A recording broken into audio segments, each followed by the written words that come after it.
You know, one question that we get a lot from viewers is what kind of opportunities are out there in the automotive industry? And is it even possible to make a living in this world? Well, in spite of what you may think with the economy being sour over the last few years, there is a huge demand for people that can work with their hands, that have a skill, and have the guts to start their own business.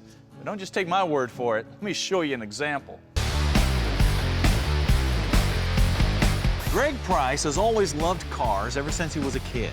You know, I grew up as a kid. My dad raced, my brother raced, of course, my uncle raced. You know, I grew up at the racetrack.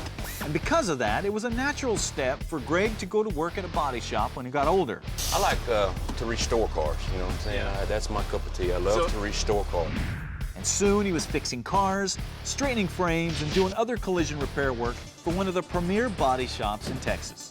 You know, eventually your old knees or your body tells you that you need to go to do something else, and I chose to, you know, eventually get out of it. It's hard to make a career change, and you got a wife and 2 kids at home, and you're wanting to change, but change sometimes could be a smaller paycheck.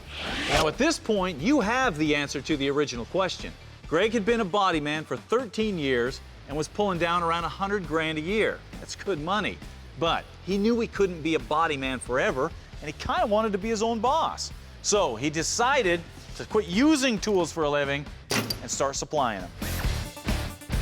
Since Greg had been using Cornwell tools for years and knew their reputation and quality, they were the logical choice to start a business with.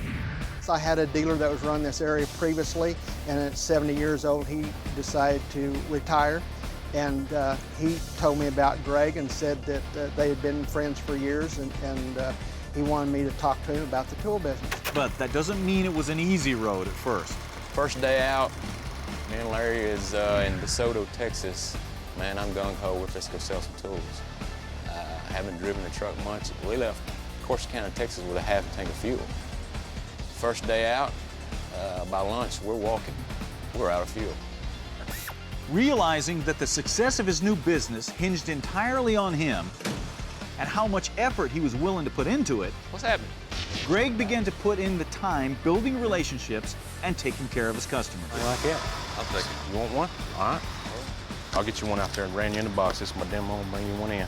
Okay, that'll work. I appreciate it. The trust factor, I think, is one of the :1 priorities in this business. You gotta trust you that you're gonna be there.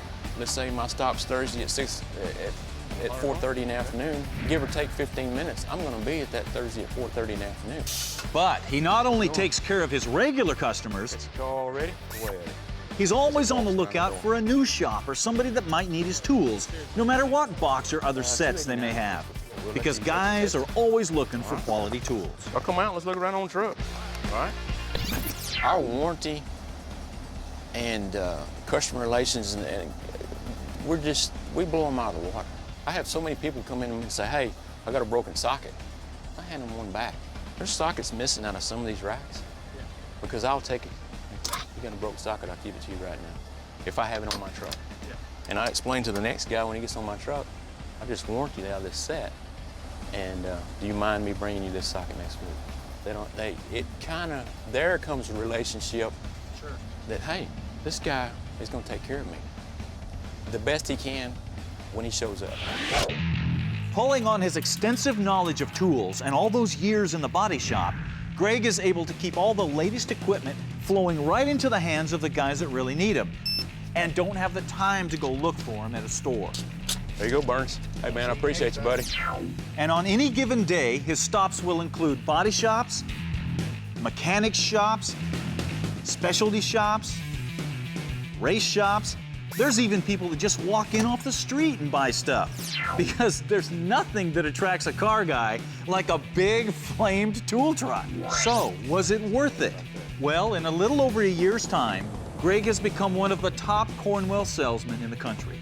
You know, you can be a guy that says, you know what, I really don't want to get up and go in the morning, or you can be that guy that says, hey, I'm gonna be the first guy at the stop. What's it like being your own boss? Man, it's great. Wouldn't change it a bit.